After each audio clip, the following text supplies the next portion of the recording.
Hello, everyone. Today, we will continue discussing our topics in DC machines. So in the last session, we stopped at this example, and we said we're going to start from today in this part. So starting from this point, guys, as we discussed in the previous session, we have a DC machine, and this DC machine has two cores, one core for the stator, which includes the windings that will create the flux pools. So this is going to be the source of the flux on the stator side. And inside we will have our rotor, which has the windings and also the half cylinder, which represents the commutator part, and then our brushes that are connecting the armature windings to the supply. So we have now two different windings. A winding to control the flux or to supply the machine flux, and we will give this simple circuit for the field winding. So the field winding has a resistance RF and inductance LF. So this is here representing the field winding.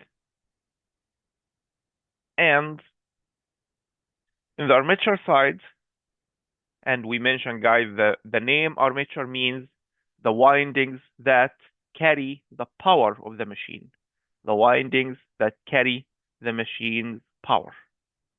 While the field winding is the winding that produce the magnetic field in our machine just to allow the conversion from mechanical to electrical or from electrical to mechanical power. So field winding is mainly used to power conversion.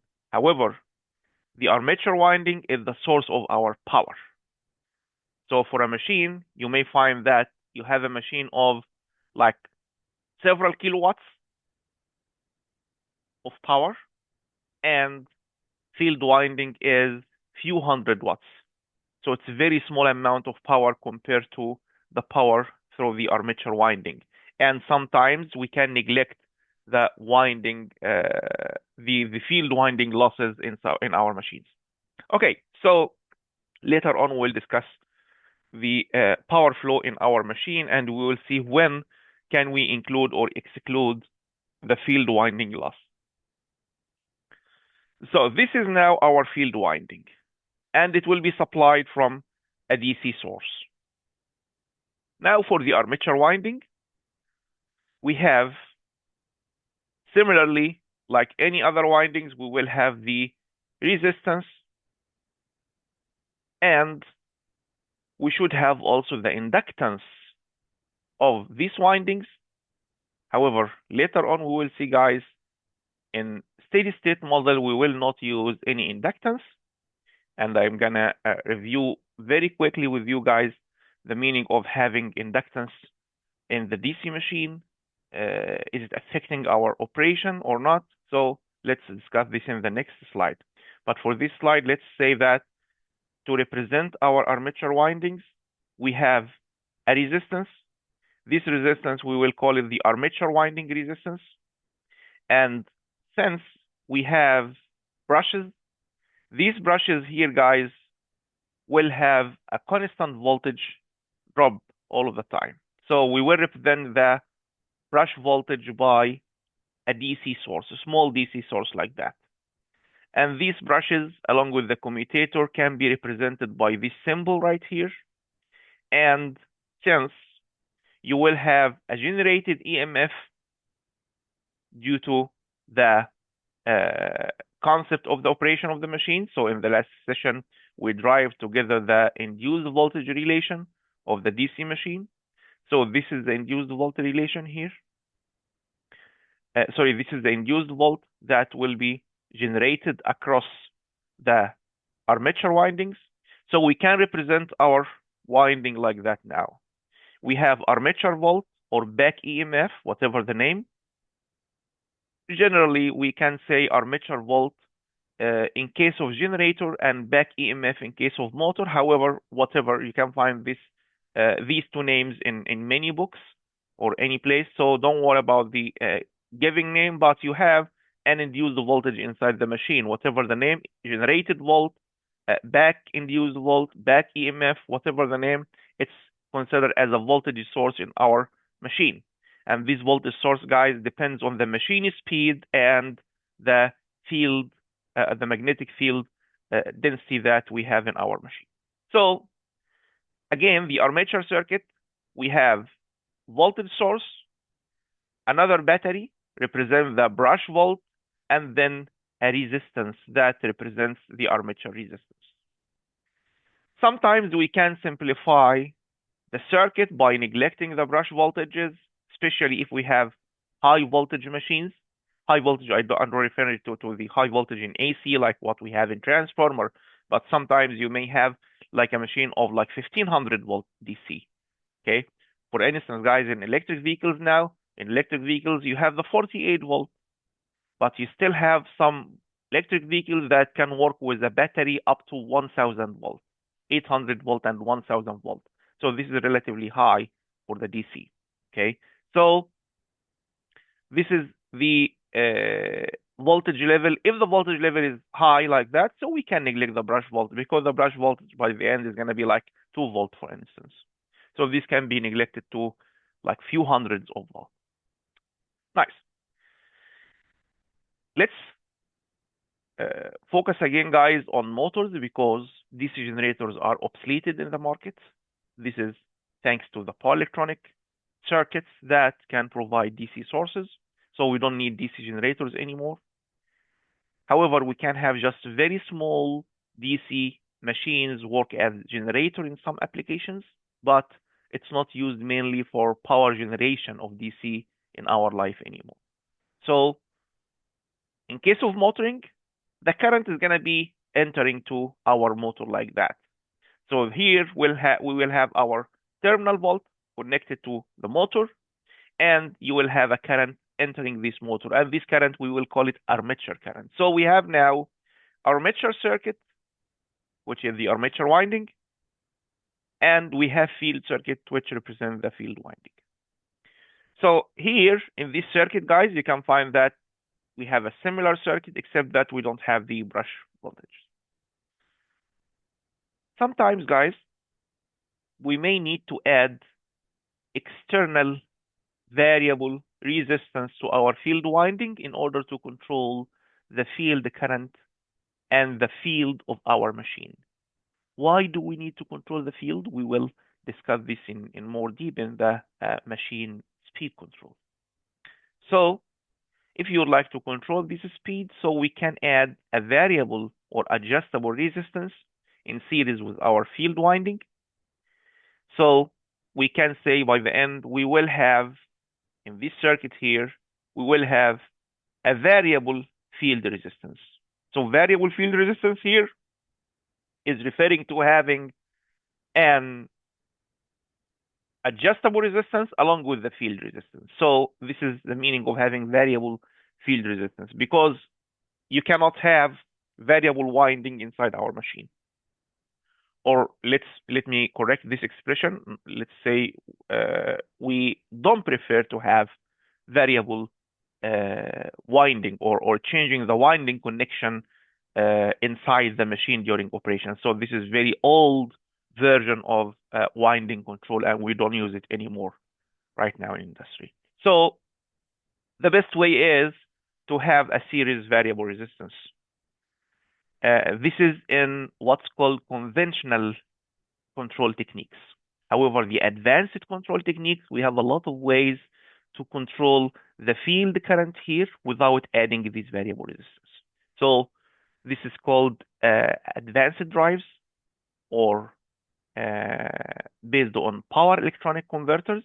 So instead of supplying from a constant DC, we will have a certain power electronic circuit that can control the current and voltage supplying this circuit right here.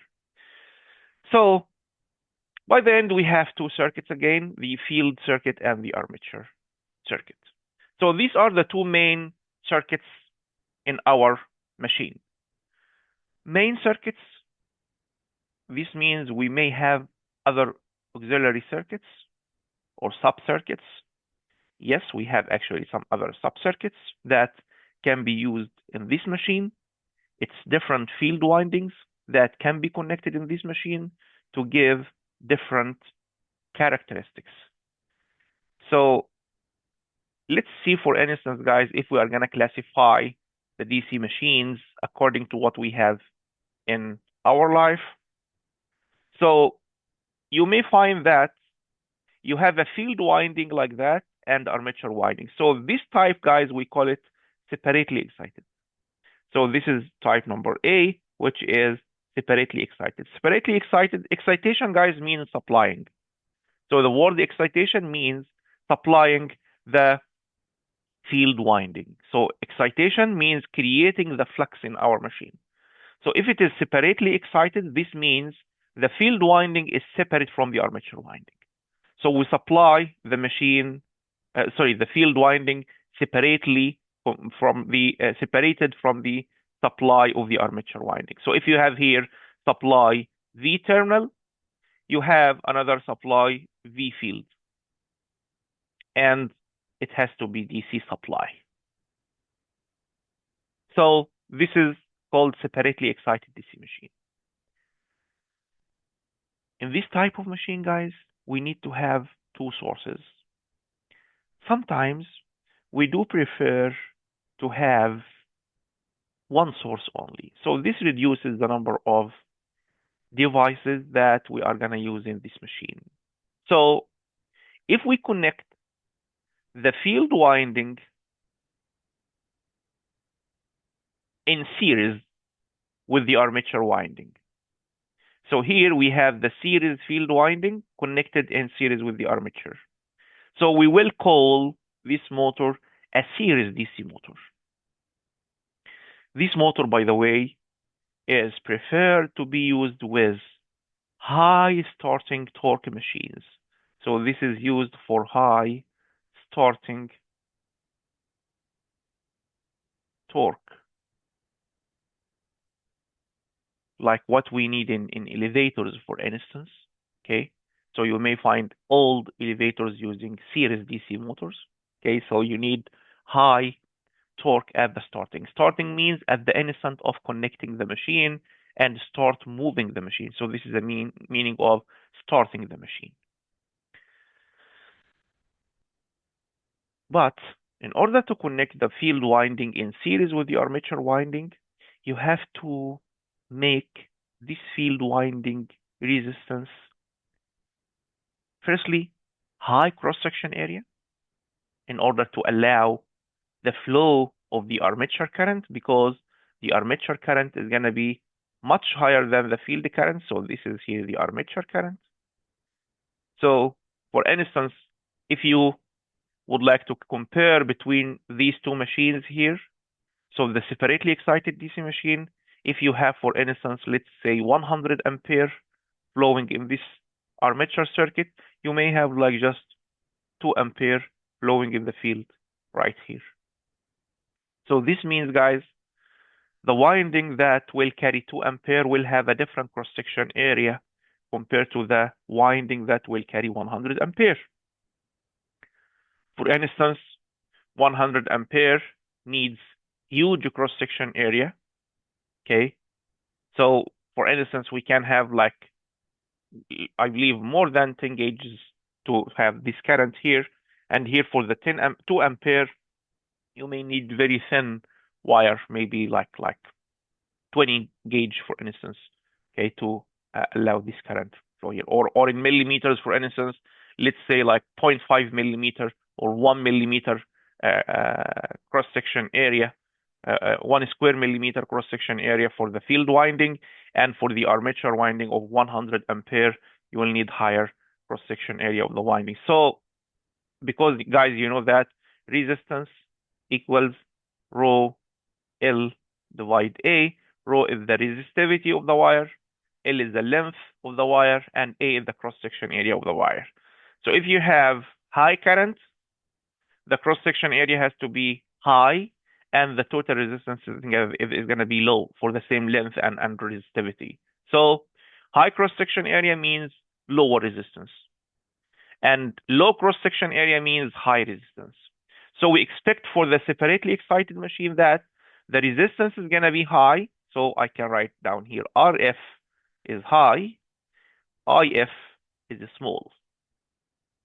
This is compared to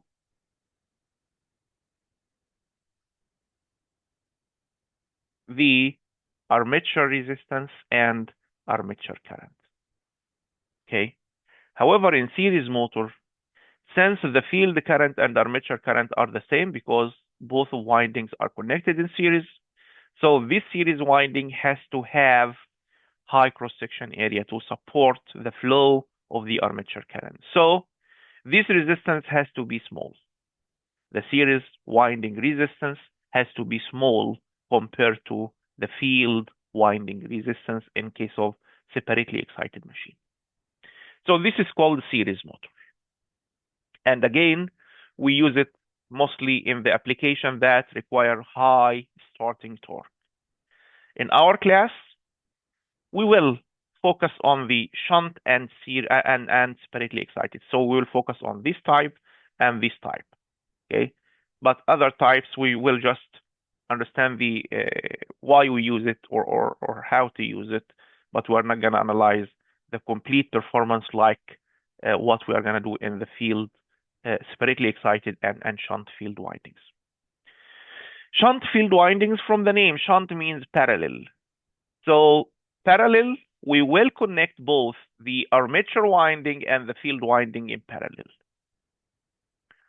And again, the field winding resistance here is connected in series with the adjustable resistance or rheostat or variable resistance in order to control the field current. So here is one supply only. So here again, this is also one supply, V terminal. Here we have also one supply, V terminal, and we can control the field current that will flow here by means of changing this value of resistance, but the armature current here is going to be high current and depends on the loading condition of our machine. So here we will have the shaft and a load moving with a certain speed and has a certain amount of torque. So this is, guys, called shunt motor. Every motor, guys, will have a different characteristic. If you would like to play with the characteristic in order to increase or decrease the field, in order to change the machine characteristic, and the machine characteristic we refer to the torque speed characteristic, and we will discuss the torque speed characteristic in more details in few slides.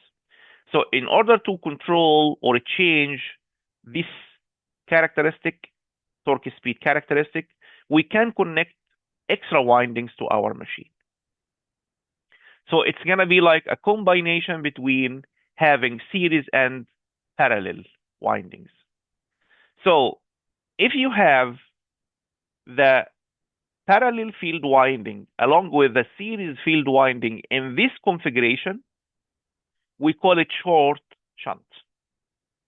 Short shunt. Short shunt because the shunt winding that is connected to the armature here is short winding because it's not connected in series with the other series field winding. However, if you connect the field winding in series with the series winding, if you connect the shunt winding in series with the series field winding, in this case, we will call it connect the series winding with the armature, and the shunt is going to be in parallel with both.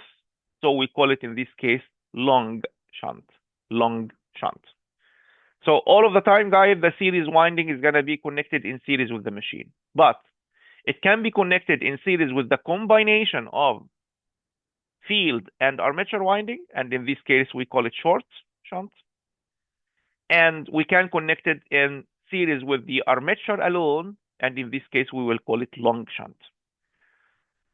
What is the difference between both? This is going to play with the characteristic in order to have higher or lower torque speed curve, and this will help in speed control, changing the speed of our machine. Okay. So both of these types, guys, we call it combined motor.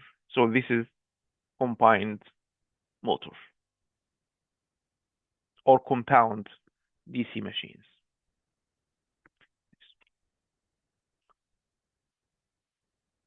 Now, we would like to sense more the power flow of our machine, how the power is flowing inside our machine. Assume that you have a separately excited machine. So we have armature winding and field winding, and we are supplying now the armature winding. In this case, we can say that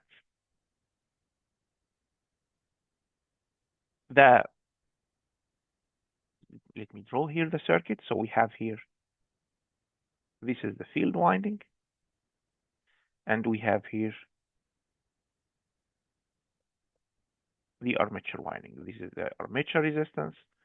Here we have the V line. It's called here VT, V terminal.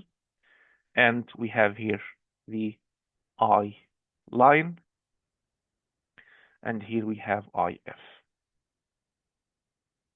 So I'm going to say also the current flowing in the armature itself is called IA. Sorry, guys.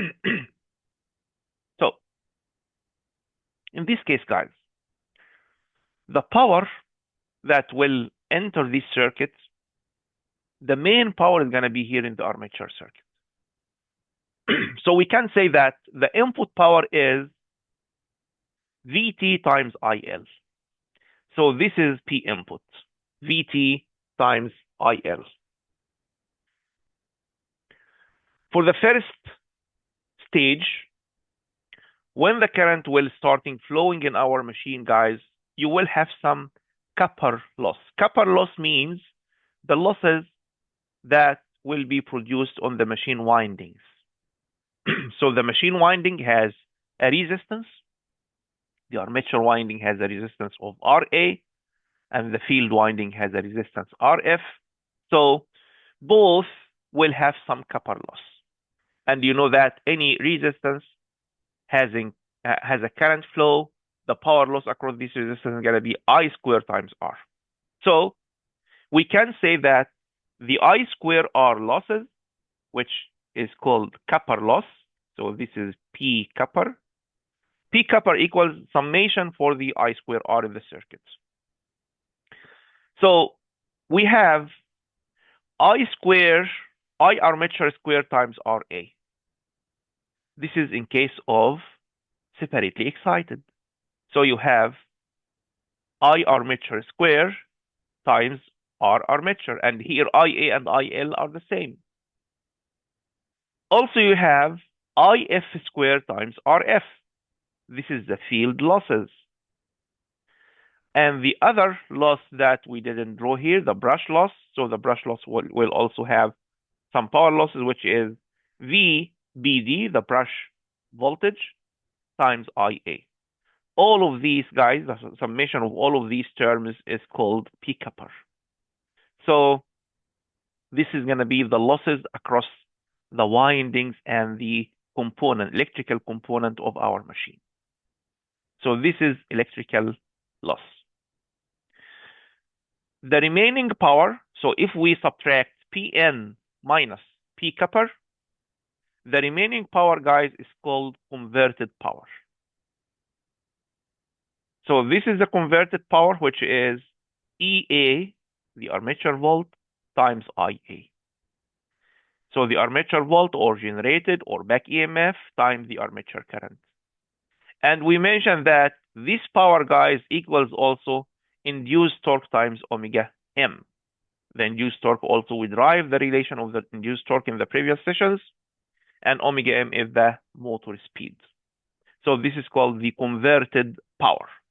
So we can say from here, P converted equals P input minus P copper loss.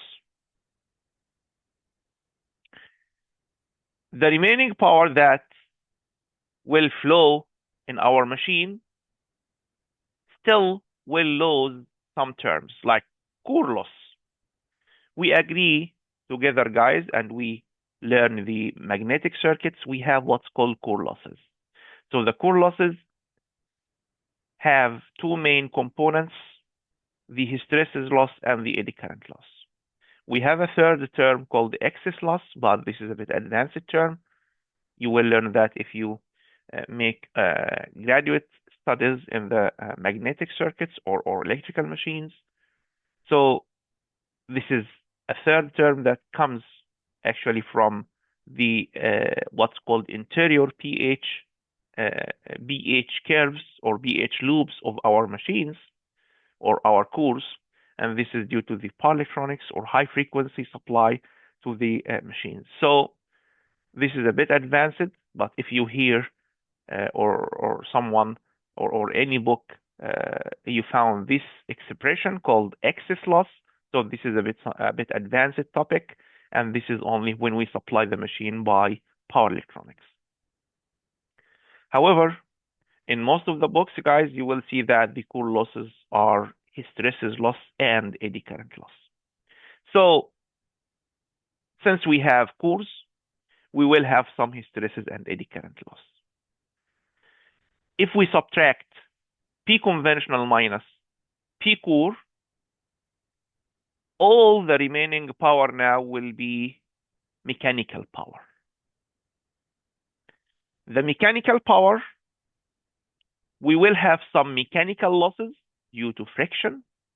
So you will have some friction with the machine parts, like on bearings, for instance. And also we have some stray losses. So the stray losses is any other losses in the machine, and stray loss, guys, is referred to the electromagnetic interference losses. So we have what's called EMI or electromagnetic interference. So for any circuit, we have what's called the stray inductance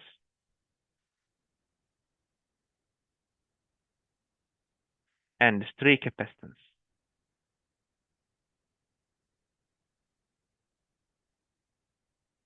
I'm going to show you this in a separate slide.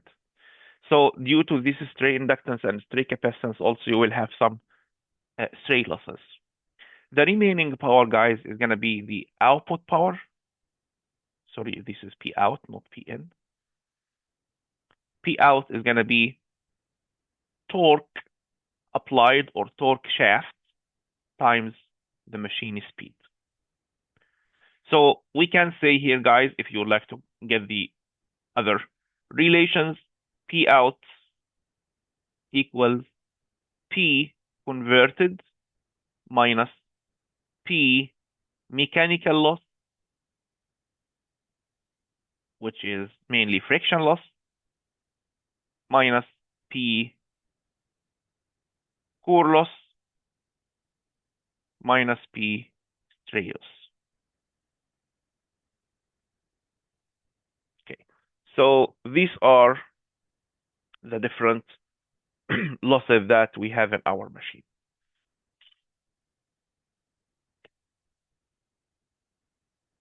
We have two notes here, guys.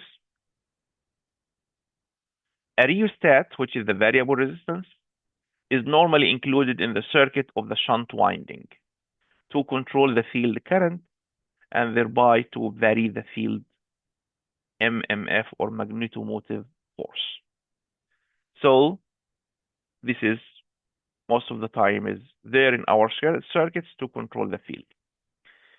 Field excitation may also be provided by permanent magnets. But in this case, guys, we will not have another source for the field because it's permanent magnet. This may be considered as a form of separately excited machine.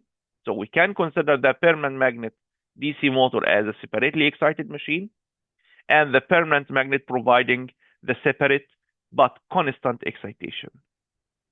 The excitation is going to be constant in this case. It's not controlled compared to if we have a rheostat in our circuit. In the previous slides, I mentioned that we have two nodes. I'm going to discuss in separate slides. First thing is, when we have winding, you know that winding is inductance. Why we say that this inductance will have resistance?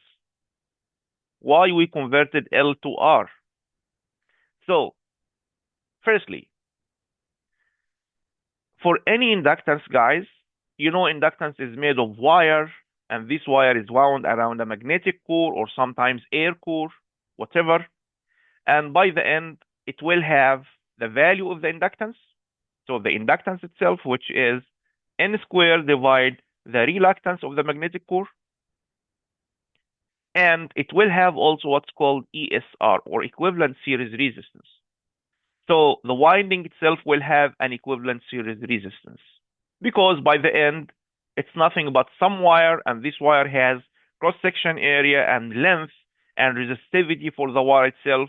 So the ESR is nothing but rho L divide A of this wire. So this is the equivalent series resistance. Now, when we say our machine is DC machine, this means that in steady state, the machine voltage and currents are DC. And DC at steady state means constant values. So constant values, we don't have changes in current. So we can say that di by dt equals 0. So if you have di by dt equals 0, do you need the inductance in your circuit anymore? We don't need it anymore, because you know that the volt across any inductance equals L di by dt. So if di by dt is 0, so this means the volt across the inductance is 0. And 0 volt across any element means it's short circuit. So short circuit means it's going to be like canceled from our circuit.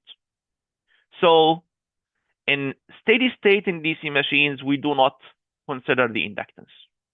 However, when you start supplying any machine, guys, you are not going to be jumped to steady state directly. You have what's called transient periods. And you learn it in electrical circuits too, what's called transient analysis of our RLC circuit. And you could see the different responses of the RL circuits or RLC circuits. We have what's called overdamped, we have what's called critical damped and underdamped. But at steady state, by the end, in case of DC excitation or DC supply, you will have a constant current. So if you neglect the transient period and consider only the steady state analysis of your machine, we will end up with, for the armature winding and field winding, we have just RF and RA. So armature winding has armature resistance, neglecting the armature inductance, and the same is also for the field winding. We have only field resistance and we neglected the field inductance. So this is regarding the first thing. The other thing that I would refer to is, I think I mentioned this here. Yeah, the stray inductance and the stray capacitance. So what is the stray inductance and what is the stray capacitance? If I would like to say stray capacitance,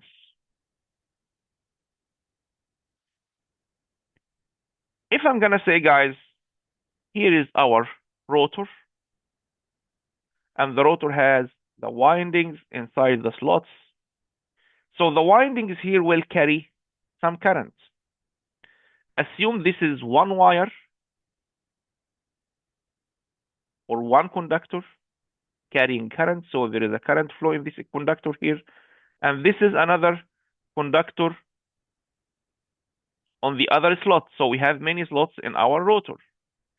So this is the inductor or the conductor in slot number 1, and this is another conductor in slot number 2. So in this case, guys, these two conductors will have a current flow, which means it will have a certain voltage level. So we have here, let's say, V1. And this conductor here has a current flow and will have a certain volt level, let's say V2. So we have two different voltages, and in between here you have insulation. So two conductors and having insulation in between. So this is nothing but a capacitor. So now between the different elements of our circuit, we may have an equivalent capacitance. So this is called, guys, stray capacitance. This is called stray capacitance. So for a stray capacitance, guys, it's going to be very small value compared to the regular capacitances we use in our circuits, but it's still there. And we will have some losses across these capacitors. What's the meaning of losses? Actually the loss, because for any capacitor you have also what's called equivalent series resistance of the capacitor. So we have some stray losses or stray power loss across these stray capacitors as well. The same is also for inductors, guys. So the inductor is if you have two wires, wire number 1 like that, and you have another wire in the circuit. So in between you will have a magnetic or cross-talking between the two coils or two wires. Okay, so even for this configuration, guys, you have a wire here and you have another wire here. This wire will have its own flux around this conductor, and this wire has its own flux as well around this conductor. So this is going to make some cross-talking or magnetic talking. So this creates also stray inductance. Another thing is if you have some PCBs or printed circuit boards inside the machines, or even across the core itself, when you have a wire moving like that, and you started moving the wire like that, so this itself can cause a stray inductance, because any crossing or changing the angle itself, this is gonna make some stray inductor as well. So this is the meaning of stray inductances. So you will have also stray inductances between the elements of our circuit. So these stray inductance and stray capacitance, guys, have some losses. Okay, so we call it stray losses in our machines. Okay. So this is a summary for what we have discussed in this session so far. So we discussed the construction of the DC motor. We discussed the different winding types of the DC machine, the operation of the DC machine, what the meaning of commutator and the brushes, and what are the rules of every part in this machine. We derived in the previous class the developed torque and the DC machine, and the induced voltage also in the DC machine, and we discussed the different types of DC machines. So this is a summary for these materials. Let's start in the new material here, separately excited and shunt DC motors. So we are gonna go more in deep in two types of these machines, guys, which are the separately excited and shunt motors. So the objectives of these materials will be, firstly, the power flow in DC motor armature reaction, and know the different types of DC motors. So starting with a separately excited DC machine, guys. We just discussed from the different connections before. This is the field circuit and this is the armature circuit. If you would like to drive the relations now, of the separately excited machine. So we can say the terminal volt here, if you would like to get the equation of this circuit, we can say that this volt equals summation of the voltages inside this circuit. So we can say that VT equals IA times RA plus the armature volt that we have here. So we can say VT equals IARA plus EA. And EA is nothing but the generated volt or the back EMF, which is defined as Ka, the machine constant, times phi, flux, times omega m, which is the mechanical speed. So if you would like to get EA from this relation here, it's going to be VT minus IARA. So we can say EA equals Ka phi times omega equals also VT minus IARA. So this is our equation for the armature winding. And for the field circuit as well, we can say that VF equals IF times RF plus R adjustable. So these are the two equations, the electrical equations that describe the DC machine. In case of shunt machine, so the previous one was separately excited machine, here is the shunt machine. We agree that shunt machine, we will have the shunt winding in parallel with the armature winding. So if you have a line current here, or I total coming from the supply, you will have two branches currents. The IA, the armature current, is here, and the I field is in the field winding. So in terms of relations, again, we can say that VT equals flowing in this Kirchhoff. So we can say it's equal to IA times RA plus EA. So the equation is the same like in the separately excited machine. It's not different. But the different thing here is, instead of having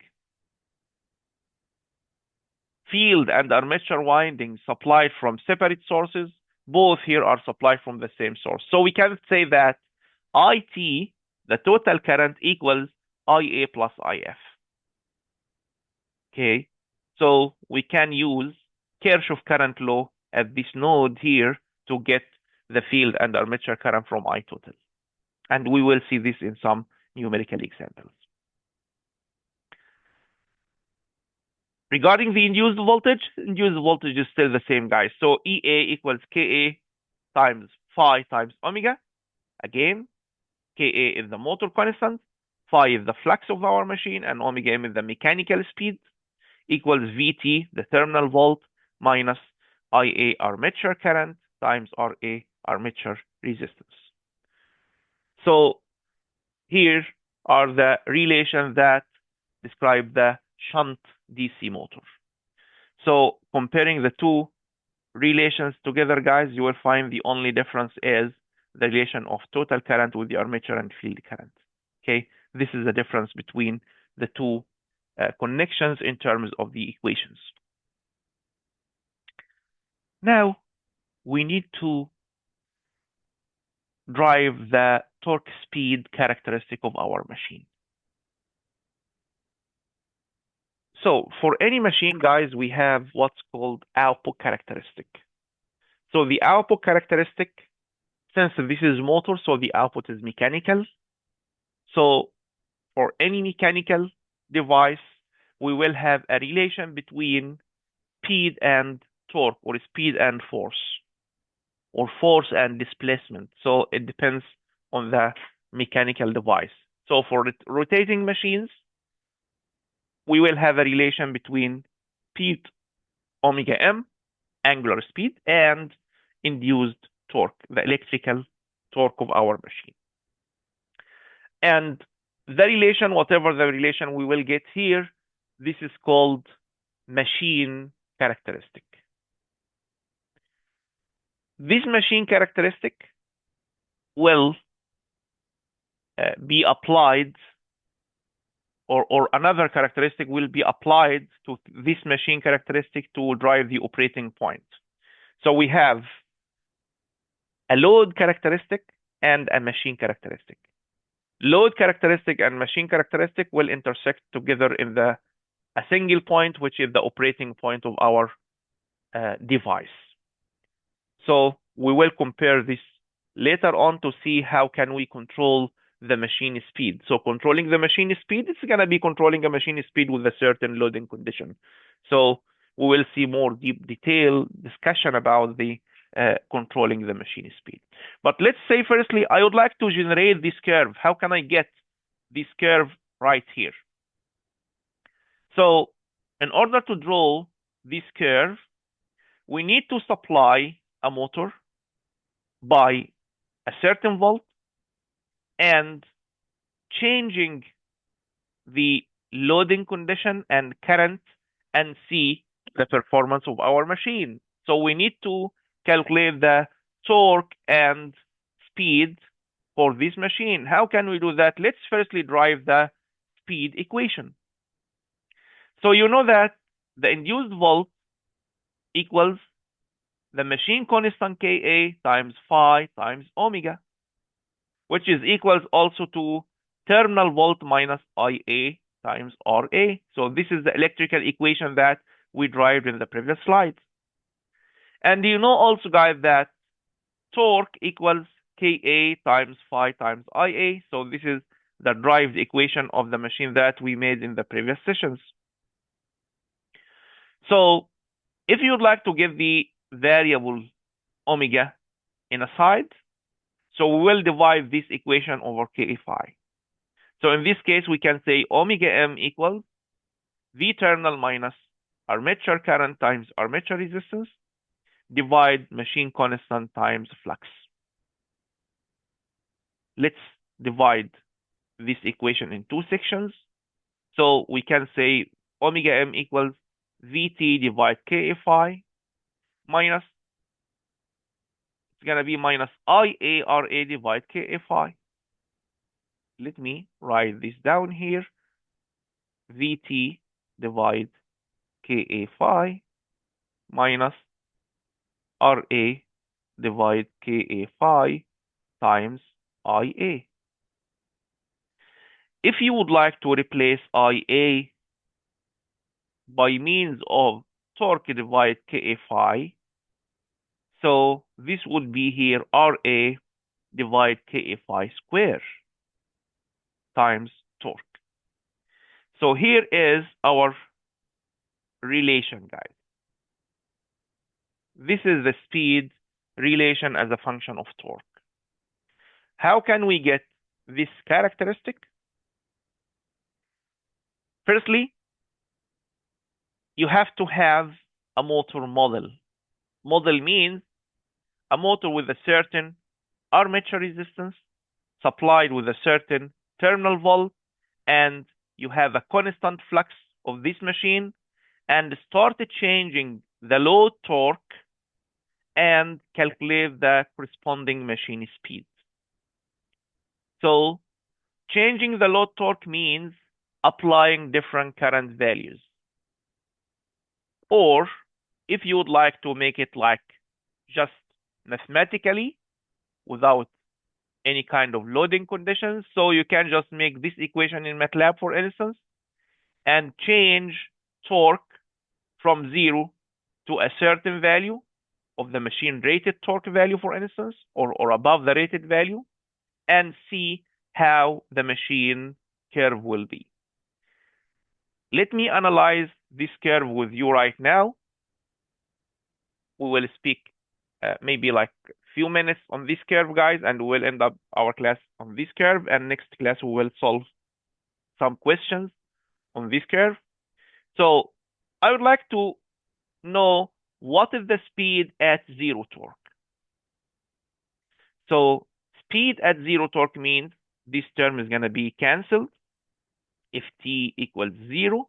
So this term is going to be canceled, and the machine speed omega m is going to be V terminal divide Ka phi. So this means in our curve here, this point represents the speed at zero torque. What is the meaning, the physical meaning of speed at zero torque? Speed at zero torque, guys, This means, or this doesn't mean that speed when the machine is not supplied. No, the machine is supplied by electricity, but there is no load on this machine. And also, no load and neglecting any losses inside the machine. So this is like a theoretical point. We cannot reach exactly to this point in our life. We can have a point after this point immediately, but not exactly at this point. So this is like the point of infinity. No one can reach to infinity, correct? So this is like theoretical boundaries only. We cannot reach physically to these points.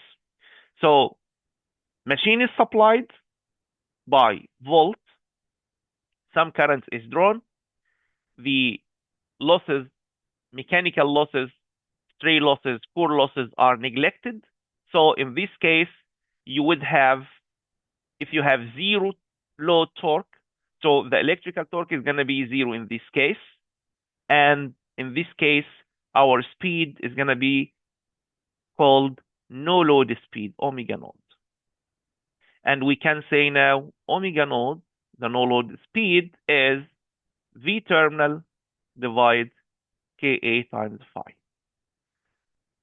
Okay, so this is called the no load speed. And no load speed in the motor operation, as you can see, guys, is the maximum possible speed. Because physically, if you can imagine with me, if you are running, for instance, without carrying anything in your hands, so in this case, you would have the maximum possible speed. But if I am going to say to you, please run, but you have to carry like 50 pounds weight while running. So if I'm going to assume that you still have the same amount of energy in your body, so you cannot walk or run with the same speed. Your speed would be reduced because you have another or some loads on your body, so you cannot run with the same speed. And increasing this load would reduce this speed. So this makes sense to us now. With more load, with more torque load, your speed would be reducing. So this makes sense, and this makes sense for our motor here. So this is a normal relation for any motor, guys, not only DC motor. So for any motor, if your load is increasing with the same supply, you would have a reduced speed. Now, if you compare your results with induced torque, with the torque increase, you would find that this is going to be your relation. It's almost linear relation. Okay, guys, this is linear relation. However, this is not the reality we have in our life. We have something called armature reaction. Armature reaction. So what is the armature reaction? I'm going to discuss it.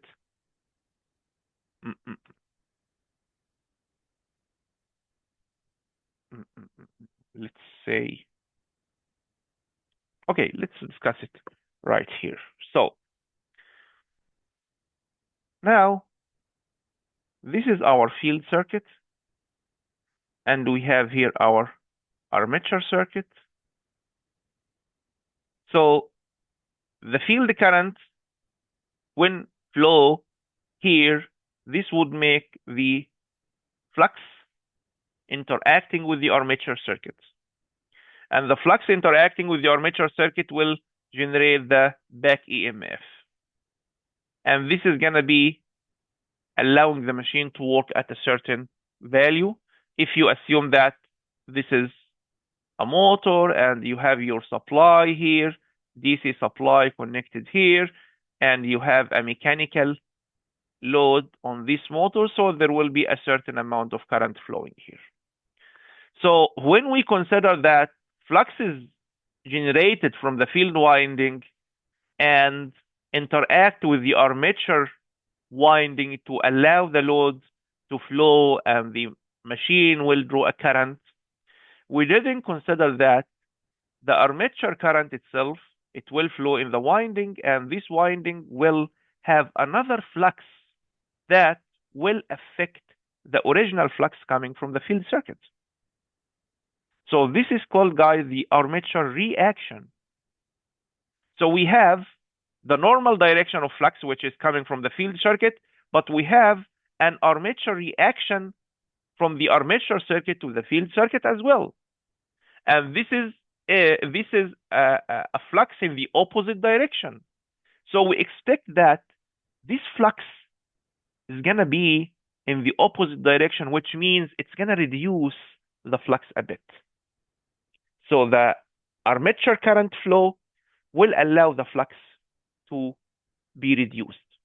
And if the flux is reduced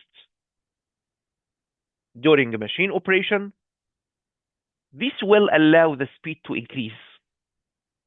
Because, guys, the flux is something like some bonds that make the machine or allow the machine to work in a limited speed. If these bonds are broken, the machine speed will increase. Okay, so this is like a simple representation of the flux. So assume that the machine flux is something like rubber that catching the armature, catching the machine rotor, okay, in order to avoid the overspeed. Once you release this rubber, the machine speed will increase. So this is happening here, guys, if you can see here. If you neglect the armature reaction, so this would be our characteristic. But if the armature reaction is considered, this means the flux will reduce a bit, and this will increase the machine speed, as you can see. So with high current, you know the armature current, if the armature current increases, for sure the flux coming from this current will increase, which is going to be conflicting the main field current coming from the field circuit, and this will reduce the overall flux and for sure will increase the machine speed. So with more current, the flux will reduce more and the machine will speed more. So this is, guys, the normal reaction because of the armature current flow. So this is called the armature reaction. Actually, this is something unwanted in our machine because we need to have our machine like in linear relation like that. So what is the solution of this point? We will start this in our next class. Thank you so much, guys, and see you in the next session.